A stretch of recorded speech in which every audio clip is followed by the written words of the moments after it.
Hello everyone, here we are on the 12th of March 2020.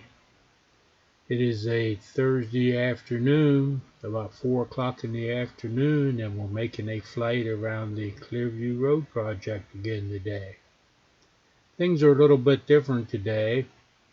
I couldn't get the Litchi app to run in my iPad, so we're going to have to settle for a manual flight today. And I didn't circle the whole way around the house. You'll see when we get there. I just zoomed in on the back of the house where they're putting the swimming pool in there. Uh, that's about all the flight amounted to today.